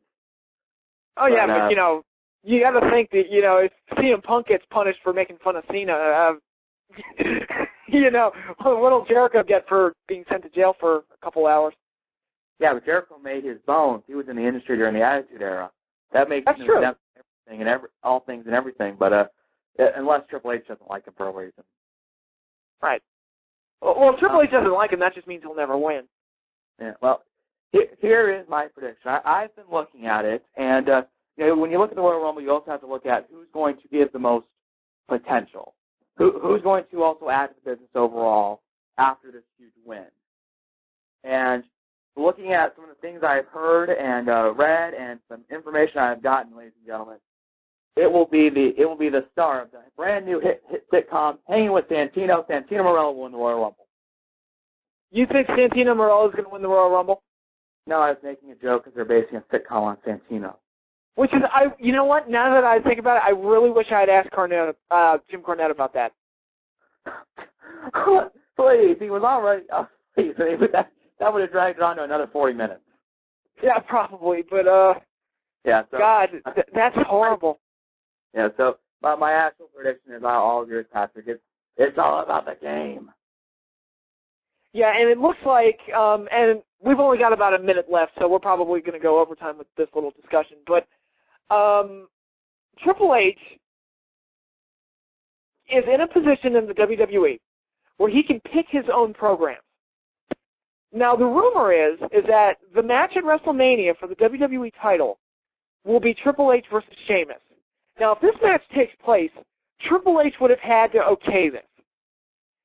How much does it not bother anybody that Triple H can literally just pick and choose matches that suck just because he thinks that it's the kind of thing they should do? It bothers me to no end. I mean, it is insulting. It is humiliating to this business. It is just a symptom of self-destruction from the WWE. Once again, I mean, they may not, they make so many mistakes. They flush away so much money. You cannot tell me that, with this, as good as his segments are still being, that CM Punk should not be world champion right now. And that he should not be in the, we talked about this back, when Punk had a title reign. The ideal situation, what they apparently were building for, was Punk versus Morrison. But now, you know what? They're blowing it. And I mean, they purely are just going to do Triple H. And I mean, with all due respect to Sheamus, he knows this. The primary reason he's getting a title shot is because he is Triple H's workout buddy. And Triple H, quote unquote, sees the potential in him. It's like, yeah, that's nice. That doesn't mean give a guy who hasn't even been there a year the world title and put him in the biggest match here. Well, I think the main event's going to be Shawn Michaels versus The Undertaker. That's going to be so. Second place to win the Rumble. Don't be surprised if Michaels wins it either. Which I'm not a fan of that match happening either, just because you did it last year. But I mean, I just can't believe that the Punk Morrison match got thrown out the window, and then you have the Edge and Jericho feud, which not only is that not going to be a world title match, it seems like at this point, but it could have been a tag team feud with Jericho taking on Edge and Christian, and they ruined that by taking the titles away from Jericho to put them on DX, who are going to be the main event. It's just this horrible clusterfuck. I don't understand what the hell happened. I didn't even finish my sentence there. I'm just flabbergasted. Like the good programs that get ruined just so DX will look good. Exactly, and that's the problem. As we talked about it numerous times, they go out of their way to make the guys that can take the hit look good and damage the guys who can't really afford the hit to no end. It's insane. And I was actually talking about this with our good buddy Eric the other day. I honestly wouldn't be surprised if Michaels and Triple H tied at the Royal Rumble. And they both got the title shots. I honestly, honest to God, would not be surprised if that happened. Now, this is all speculation, but apparently at one point that was the plan. And now last I heard it had been thrown out, but still, at one point it was planned, apparently. So, it really won't shock me. I don't think it should shock anybody if they both go over and they wind up tying. Yeah, it would be terrible. It's just, DX is everywhere. And they had a chance for a really good program for DX at WrestleMania. And it could have put 2 stars over. It could have been a great feud that tied into wrestling's history. And I'm not saying the young guys had to win the match. I'm just saying this could have been a good storyline. And this ties into Bret Hart. I think they should have done DX versus the Hart Dynasty. I think that's something that they should have planned for WrestleMania, have Bret Hart be a key figure in that. They didn't do it. Hart Dynasty looks like they have no plans for them for whatever reason. And, of course, Triple H has to be in the main event. And they have to do that Undertaker-Shawn Michaels rematch, which, the problem with the Shawn Michaels-Undertaker rematch is, A, the only justification for doing it before was that it was a, quote, 5-star match. Well, okay, it's not going to be as good the second time around, especially since Undertaker's, half crippled at this point.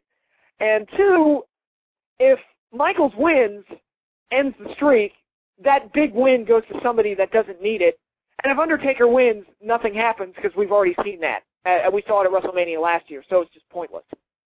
Well, we'll probably see then is 1 year later, Shawn Michaels will once again demand a chance to end the Undertaker streak. He'll just keep doing it. It'll be like the new Pete Rose and Kane feud.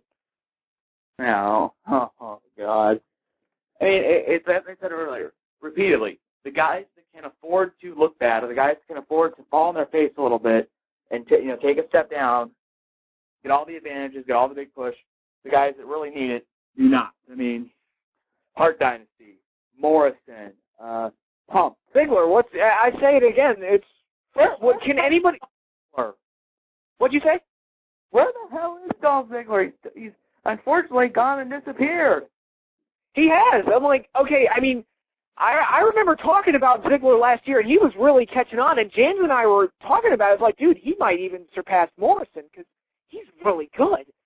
I mean, the idea of talking about him surpassing Morrison seemed insane, but just the fact that that discussion was happening, now it's like Morrison's stuck at the IC title level, and he can't beat McIntyre, who he's another one that got too much too soon. Talented guy, but he got pushed to that spot way too soon. And Ziggler's nowhere to be found. What can anybody tell me, what did Dolph Ziggler do to deserve being depushed? I mean, it's Eric's point all over again, ladies and gentlemen, where CM Punk gets screwed over, so he can't be in the main event. Well, then guess what? They can't push John Morrison as the top babyface. So Ziggler can't take the spot as being IC champion, and so on and so on. Unfortunately, it's like, well, we had to get, the IC title on to McIntyre, and, well, now we're seeing what we're seeing. We're seeing Morrison basically stuck doing rematches with McIntyre, which, I mean, they fixed the matches, but it's like Morrison at this point deserves more. It's like he should be getting ready to be for that launch, but it's like it's not going to happen. But Ziggler has disappeared. Yeah, and we talked about it with Morrison. We were so excited about his direction last year, and then he's just stagnant right now. At most, he's probably going to be in Money in the Bank this year. If he's lucky, which is really I think he'll be in it. I would. That would be a crime if he got left off the card for WrestleMania again. That would be. I mean, that would be inexcusable. Definitely. I mean, this guy, we all thought was going to be the next big babyface, and we did a preview show of SummerSlam, and the last half hour that was just you, me, and our buddy Eric Clancy planning out what we wanted to see and what we thought was going to happen. And it kind of looks like they're doing it because Punk's building a stable. He's got Luke Gallows, and now he's got Serena Deeb. It's like he's adding a stable. It's like it's like they're clearly building for it, but it's like, but no, they had to put the belt on Undertaker. They had to go and put the belt on Undertaker, who, I am sorry, I know he's a legend, and I know, quote, he can walk the road still, but he's washed up. He is washed up. His best days are behind him. The juice is out of the orange. We cannot get any more out of Undertaker. The time has come. The time has come for him to build a new star. And I'm going to say this. This is going to piss people off. And if you disagree, go to our forums or send me an email. I really don't care. Undertaker, to me, is worse than Shawn Michaels in the mid-'90s because Shawn Michaels never pretended to be a nice guy. Undertaker pretends to be the moral majority, the moral leadership. The guy's like, you do what's right or I'm going to beat the living crap out of you. Yet when it's all said and done, Undertaker essentially is just as bad as Michaels, but at least Michaels never tried to pretend to be the moral one. Well, I'll say this about Shawn Michaels. Yes, he was a dick in the 90s. He was a total dick. I think the most telling line about Shawn Michaels was in Mick Foley's book where he said Shawn Michaels was known for two things. One, being the best wrestler on the planet and a fantastic worker, and two, being an asshole. And that pretty much sums up Shawn Michaels in the 90s. And I can talk about how I don't feel like he should be in certain spots and how I hate the DX character and things like that, but Shawn Michaels, from what I have seen, has never gone out of his way to make his opponent look bad. I've never seen it. Right. Undertaker, I don't know, ask CM Punk, ask Diamond Dallas Page about how he was made to look horrible because apparently Undertaker didn't like him for some reason. I mean, I'm going to say this again. Who was the last star Undertaker truly made look good? Kane? 10 years ago, 11 years ago, however many years ago it was? I mean, I don't Mankind? Yeah, Mankind to Kane. I memean, that's really a great legacy there for a guy who's been there about 20 years. I mean, I know somebody's probably yelling, well, no, he made Jeff Hardy. Yeah, he beat Jeff Hardy up for 10 minutes. Then he let Jeff Hardy stand up and beat him up again. And then he let Jeff stand one more time, and he beat him up one last time. And then finally, when Jeff Hardy was a broken, sack on the ground, he picked Jeff Hardy up. Like, yeah, that really made Jeff Hardy look so great. There's a difference between making. Well, that match didn't make Jeff Hardy. I mean, what did Hardy do after that match?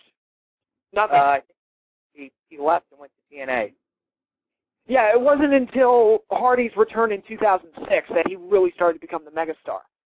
Right. So, I mean, it's like, and I'll say it again, Undertaker does not make stars, yet he loves to pretend to be the quote-unquote moral majority, the leader, the guy that quote-unquote, the locker room official, the guy that's doing the right thing. And like, yeah, at the end of the day, you're a little bitch who ran to Vince to tattle on CM Punk. Well, I mean, he had a chance to do the right thing, and I'll always be an Undertaker fan. I'll always have fond memories of his run in the 90s and through most of his career. But for the most part, he's been one of the better workers in the industry. But he had a chance to really do the right thing and really put CM Punk over and really create a really big star, and he didn't do it. Right. And the show has suffered ever since. I don't care what anybody says. SmackDown is nowhere near as good as it was. I mean, if you took a SmackDown from the summer and watched it, and then you watch a SmackDown this week, you're like, well, there's no way these are being written by the same people. Yeah, exactly. Yeah, exactly. We've talked about this ad nauseum on the show, but it's the absolute truth, and it looks like it's going to be more the same come WrestleMania because I'm looking at the direction and I'm not liking it one bit. The only thing that has me hooked for Mania is a potential Edge and Jericho match, and that, quite frankly, that depends on Edge's injury. And there's not going to be a title involved in that feud, so it's going to be less than what it could be. Right. I mean, the thing about it is that, and the rumor is that Edge is now healed up and he can go at the Rumble, but it's like, yeah, but until recently, the rumor was that he wasn't going to be back until after Mania. So it's like, we really don't know what the full story is until Edge shows up on TV. It's like, yeah, it's like, yeah, that probably is the most interesting thing. And in a way, it's the most interesting thing because WWE hasn't had a chance to F it up yet. Right. Yeah, exactly. Yeah, and I'm so glad that they decided to have DX just whoop up on Chris Jericho for 3 weeks, because it's not like they could have saved Jericho's beatings for Edge come Mania and just built up a really strong heel for Edge to take down. No, I couldn't do that.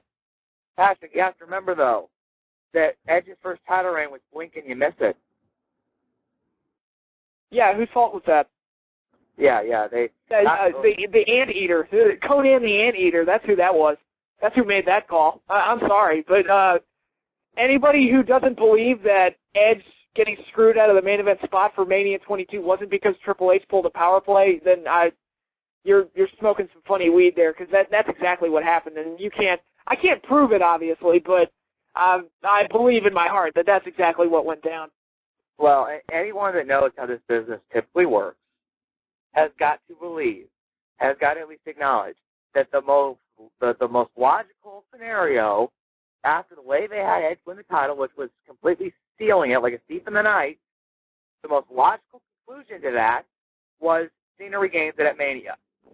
And I'm not a John Cena fan. This isn't, and I hate when John Cena regains the title, but the most logical conclusion to that arc of story would have been, okay, Edge steals it. He cheats to win at the Rumble. Cena's got to find a way to earn a shot before Mania. He gets the shot at Mania. It's, back and forth, skinning his teeth, back and forth. It's like, oh my God, Cena wins. He gets his title back on the biggest stage of the year. But no, instead they hot-shotted it into the Rumble, and then they were like, well, blink and you missed it. And then, yeah. And I think the biggest telltale was the next month they tried to wedge Edge back in there and realized it wasn't working. Right. Well, I think Edge saved himself. I think, especially after that match with Foley where they just went out there and stole the show anyway. So yeah, you fucked up. But I think what happened there was the reason Edge eventually did become a main eventer and did start getting the title reigns that he deserved was because he was so good that they couldn't ignore it anymore. I mean, really, like, you put Edge up against John Cena and Triple H, and as a character, he blows them out of the water. Right, I mean, Mick Foley in his last book, The Hardcore Diaries, was talking about, his match at Hardcore, not One Night Stand. And he said, well, talking about that everybody had. Because the good news is we have the best overall performer in the WWE, and that's Edge. And he should be able to cover for everybody. And he did. He was the star of the match. Best pin combination of all time. Right. I mean, just look, and Foley even said in his book, it's like there was a plan, I think, for Edge maybe to try to renew the Edge or Foley feud or something, or they were going to try to keep, for whatever reason, they were going to keep Edge and Foley tied together. And at the end of the book, Foley writes, the good news, though, is Edge is getting what he really deserves and is now heading back to the main event. It's like, so it's like there's no sign that that's the accurate statement. That Edge is probably the best, I think, with the exception of maybe Jericho and Punk when he's pushed right, Edge is probably the best overall wrestler in the WWE. Yeah, I would agree with that. I think when you take everything into account, not just in-ring ability, people confuse that. Obviously, when you talk about in-ring ability, Shawn Michaels comes into play as being one of the best, but when you talk about strong character, strong performances, strong mic work, and all that stuff, Edge blows most of the WWE out of the water. Most wrestlers, period, outside of the WWE out of the water. I say it all the time. I think him and Jericho are the two most complete performers in wrestling right now. Right. Well, I mean, look at Edge's performance. It's like he is, to a certain extent, his gimmick has gotten stale. I mean, the whole, cheater with Vicky and everything, that's gotten kind of stale. He still found a way to pull rabbits out of his ass and make that entertaining enough where you could stand it. Yeah. Yeah, and unfortunately he's going to be turning face now, and I'm not sure. I like the idea of Edge being a face, but I've seen what the WWE does with their baby faces and how they water them down, and it's like, is he still going to be the rated R superstar as a baby face, or is he just going to be this, Mr. I respect everybody? Right, that's going to be the real question, and kind of like I said, the best part of the proposed Edge-Jericho feud so far is the fact WWE hasn't had a chance to F the hell up. Yeah. Huh. Oh, lordy. We have gone long over time. We've gone about 15 minutes over time, so which makes up for last week. So, yeah. So, which unfortunately, they probably could have done the last 5 minutes, but it's like I think me talking to myself isn't that interesting. No, we're not Rush Limbaugh here. I can't carry a show by myself. Oh, yes, that's right. I just compared us to Rush Limbaugh. Yeah, we're probably more... See how many people we piss off doing that. Yeah. I mean, I'm Republican, but you know what? Even I think Rush is an asshole. I'll tell you who I think... and this will be the end of the show, I promise. This will be the last thing we talk about. I think Bill O'Reilly is... I think the reason his show gets such high ratings is that everybody hates him so much that they just want to yell at him. They just want to turn the TV on and yell at him. Like, I think he is one of the biggest assholes on the planet. Yeah, well, oh, God. There's some clip on YouTube back when he actually hosted, believe it or not, Inside Edition, I think. And it's like rehearsal for Inside Edition, which is a taped show, by the way. The teleprompter was screwed up, and he's just flipping out on absolutely everybody. Oh, it's hilarious. I've seen it, yeah. Yeah, so I mean, it's like for the love of God, dude. Okay, I get it's a little annoying, but it's like he went Christian Bale like for performances with this. Yeah, but that is the end of the show. Thank you for those of you who stayed late. And is there anything else you want to add before we go, Nick? Watch TNA. Watch TNA. All right, we'll do. Well, good night, everybody. I'm Pat. Huh? Watch ROH as well. And ROH, yes. I do encourage people to support ROH. I don't get HDNet, unfortunately, but I want as many viable wrestling companies as humanly possible. So by all means, support Ring of Honor, yes. ROH's TV show at youtube.com, ROH Brazil. And so, I mean, if you want to watch it online, you actually can't find it on the YouTube channel. Apparently ROH is okay with that guy uploading it. He just has to wait a couple days. Okay. All right. No problem there. So that is it for the show tonight. Good night, Nick. Good night, James, who left us earlier. And hope you all enjoyed it. Good night, everybody. Join us next week, everybody. Good night, Patrick. This is Interactive Wrestling Radio. Interactive Wrestling Radio. Interactive Wrestling Radio. Interactive Wrestling Radio. Interactive Wrestling Radio. Interactive Wrestling Radio. Interactive Wrestling Radio. Oh, all right. featuring the interactive interview. Interactive interview. Interactive interview. Interactive interview. Interactive interview. Interactive interview. Interactive interview. Oh yeah. Formerly The Blaze. The Blaze. The Blaze. The Blaze. The Blaze. The Blaze. The Blaze. The Blaze. The Blaze. The Blaze. The Blaze rock. Yo, maniacs, so what you gonna do when the Blaze of Maniacs runs wild on you?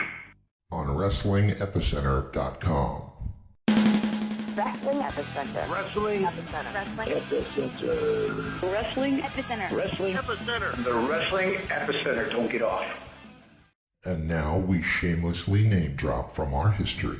The Wrestling Epicenter would like to apologize for the following. All right, everybody. Viva la raza. Viva la raza. Hey, y'all. Hello, ladies. Hey, guys. We had a lovely conversation. First lady. Absolutely. Oh, look at me. She's so kooky. Be there. Where else? Interactive Wrestling Radio. Wrestling Epicenter. Oh, my God. You win.